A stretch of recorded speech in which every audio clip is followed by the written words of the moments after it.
सुभाष चंद्र बोस का भव्य स्वागत। फरवरी 1938 में हरिपुरा पहुंचने पर सुभाष चंद्र का आदर्श स्वागत हुआ। 51 जोड़ी सफेद बैलों द्वारा खींचे जा रहे रथ पर बैठकर गाजे बाजे के साथ उन्हें अधिवेशन स्थल तक ले जाया गया। रास्ते में हजारों हजार ग्रामीणों ने उनका अभिनंदन किया। सभी राष्ट्र नेताओं की उपस्थिति में हुए ध्वजारोहण समारोह में राष्ट्रपति ने, जैसा कि कांग्रेस अध्यक्ष को उन दिनों कहा पुकारा जाता था, उत्प्रेरक घोषणा की। धरती पर ऐसी कोई ताकत नहीं जो अब भारत को पराधीन रख सके।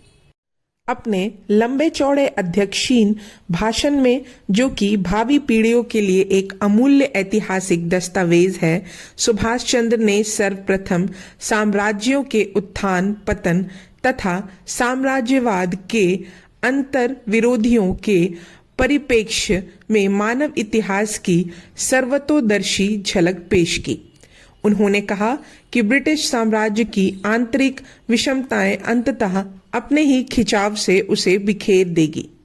श्रोताओं को सुभाष ने याद दिलाया कि लेनिन ने बहुत पहले बताया था कि ब्रिटिश प्रतिक्रियावाद को ताकत और आहार मिलता है बहुत से देशों की दास्ता से।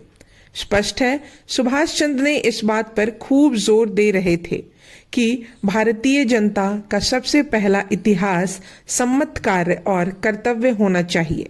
ब्रिटिश साम्राज्य के विनाश के लिए संघर्ष, जिसमें उसका अपना हित है, बहुत से अधीन राष्ट्रों का हित है और स्वयं ब्रिटेन का भी हित है। अध्यक्ष ने श्रोताओं को स्पष्ट रूप से चेताया कि ब्रिटिश साम्राज्यवादी विश्व भर में बड़ी दक्षता, योजनाबद्ध और निर्मम तरीके से फूट डालो राज करो की नीति पर अमल कर रहे हैं। उन्होंने ध्यान दिलाया कि ब्रिटिश सरकार द्वारा भारत में लागू नए संविधान में भी विभाजन का यह सिद्धांत मौजूद है। इसमें न सिर्फ विभिन्न संप्रदायों में अलगाव की कोशिश की गई है, बल्कि संघीय योजना फेडरल स्कीम के जरिए निरंकुश राजकुंवरों और निर्वाचित प्रतिनिधियों को अगल बगल करके बांटो और राज करो के सिद्धांत को चिरस्थायी बनाने का प्रयास किया गया है। उन्होंने देशवासियों को चेतावनी दी कि यह संविधान ठुकरा देने पर भी विदग्ध अंग्रेज भारत को बांटने और फलस्वरूप भारतीय जनता को सत्ता हस्तांतरण के मार्ग को अवरुद्ध करने की कोई अन्य संवैधानिक युक्ति ढूंढ निकालते। सुभाष चंद्र ने इसे एक शुभ लक्षण बताया कि ब्रिटिश साम्राज्यवाद उन दिनों कई जगह खींचतान में उलझा हुआ था। आयरलैंड, भारत, फिलिस्तीन, मिस्र और इराक में साम्राज्य के बाहर से जो उस पर दबाव था, वह था भूमध्य सागरीय क्षेत्र इटली की ओर से और सुदूर पूर्व से जापान की ओर से, और सर्वोपरि था सोवियत संघ, जिसके अस्तित्वगत स्मरण मात्र से साम्राज्यवाद शासक वर्ग के दिल दहलने लगते थे। उस पर ब्रिटेन अब समुद्र स्वामी भी नहीं था। विश्व पटल पर वायुसेना के अभ्युदय ने उसके साम्राज्य के लिए नई चुनौती पैदा कर दी थी। राष्ट्रपति ने विश्वासपूर्वक कहा कि विश्व शक्तियों की इस आपसी उठापटक में भारत अपने समूचे अतीत की अपेक्षा कहीं अधिक शक्तिशाली बनकर सामने आएगा। एकता का जिक्र करते हुए सुभाष ने कहा कि राष्ट्रवाद के आधारभूत सिद्धांतों के अनुरूप इस समस्या को अंतिम रूप से सुलझा लेने का यही उपयुक्त अवसर है। वे बोले, आर्थिक और राजनीतिक दृष्टि से समान हितों को महत्व देकर ही हम सांप्रदायिक असहमतियों से मुक्त हो सकेंगे। उन्होंने कांग्रेस की जियो और जीने दो की नीति दोहराई और कहा, यह नीति है अंतरात्मा, धर्म तथा विभिन्न भाषा भाषी क्षेत्रों की सांस्कृतिक स्वायत्तता से जुड़े मामलों में बिल्कुल भी हस्तक्षेप न करने की नीति।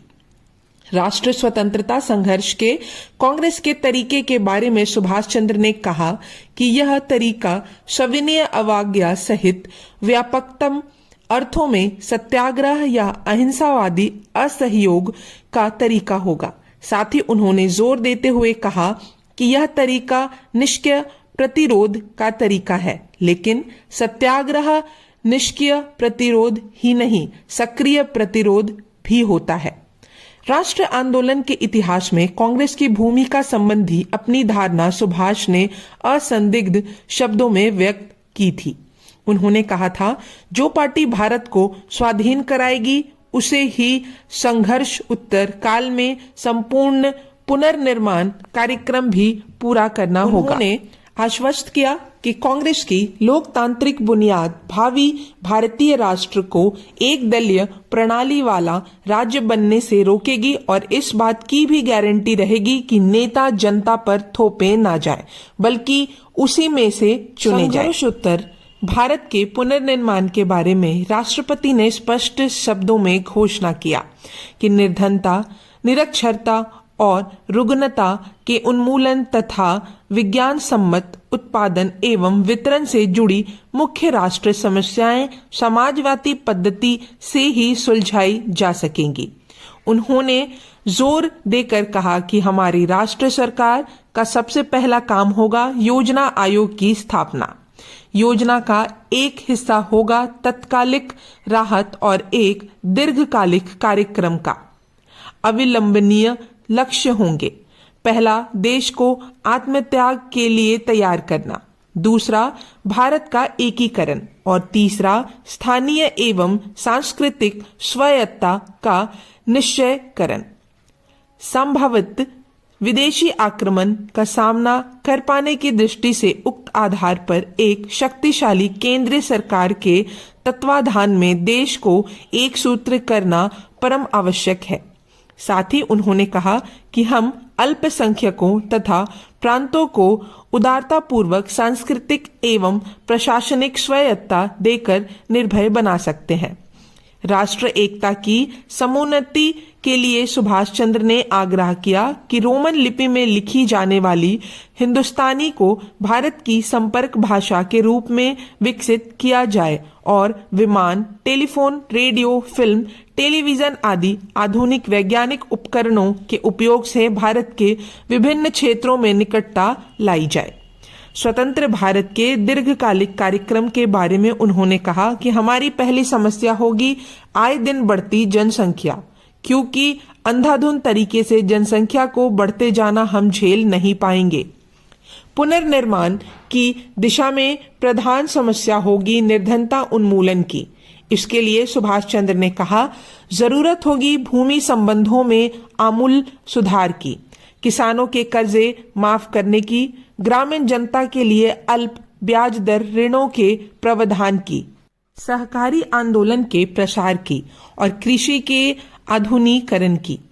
लेकिन उन्होंने कहा कि कृषि विकास से ही काम नहीं चलेगा। राजकीय स्वामित्व तथा राजकीय नियंत्रण में औद्योगिक विकास अनिवार्य होगा और एक नई औद्योगिक प्रणाली की स्थापना भी करनी होगी। योजना आयोग का काम होगा कि लोगों के अधिकाधिक लाभ के अनुरूप बड़े, मध्यम तथा लघु उद्योगों और कुटीर उद्योगों के सामंजस्यपूर्ण विकास की रूपरेखा बनाए। अंत में हर हालत में हमें समूची कृषि एवं औद्योगिक प्रणाली के उत्पादन एवं विनियोजन के क्रमिक समाजीकरण का एक विशद कार्यक्रम बनाना होगा। सुभाष चंद्र के कांग्रेस अध्यक्ष बनते बनते कांग्रेस पार्टी ने ब्रिटिश भारत के 11 में से 7 प्रांतों में सरकार बना ली थी। अपने अध्यक्ष भाषण में सुभाष ने कहा कि हमारे मंत्रियों को सबसे पहले अफसरशाही का ढांचा और स्वभाव बदलने होंगे ताकि हमारी नीतियों और सिद्धांतों पर अमल हो सके। दूसरे, कांग्रेसी मंत्रियों को कांग्रेस कार्यकारिणी समिति द्वारा निर्धारित एक रूप नीति के अनुसार शिक्षा, स्वास्थ्य, सिंचाई, भूमि सुधार, उद्योग, क्रमिक कल्याण, नशाबंदी, जेल सुधार इत्यादि से संबंधी पुनर्निर्माण कार्यक्रम तैयार करने चाहिए। इस सिलसिले में उन्होंने कहा, मेरे ख्याल से कांग्रेस कार्यकारिणी समिति स्वतंत्र योद्धाओं की राष्ट्रीय सेना का आदेश निर्देश देने वाली मस्तिष्क ही नहीं, स्वतंत्र भारत का छाया मंत्रिमंडल भी है। सुभाष चंद्र ने अंग्रेजों के बनाए संविधान के संघीय भाग को लागू करने के विरोध की योजना बनाने पर बहुत जोर दिया, क्योंकि संघीय योजना वस्तुतः इस संविधान में भारत को राजनीतिक रूप से विभाजित और आर्थिक दृष्टि से कमजोर करने के लिए परिकल्पित की गई थी। सुभाष की मान्यता थी कि कांग्रेस को ब्रिटिश मंडल के इस संघीय ढांचे को जी जान से विरोध करना चाहिए, वैधानिक स्तर पर ही नहीं बल्कि जरूरत पड़ने पर लोक स्तरीय सविनय अवज्ञा सहित प्रत्यक्ष कार्रवाई द्वारा भी, और ब्रिटिश भारत में ही नहीं बल्कि भारतीय राजशाहियों में भी। यह भाग यहीं समाप्त होता है। तो मिलते हैं अगले भाग में, तब तक के लिए धन्यवाद।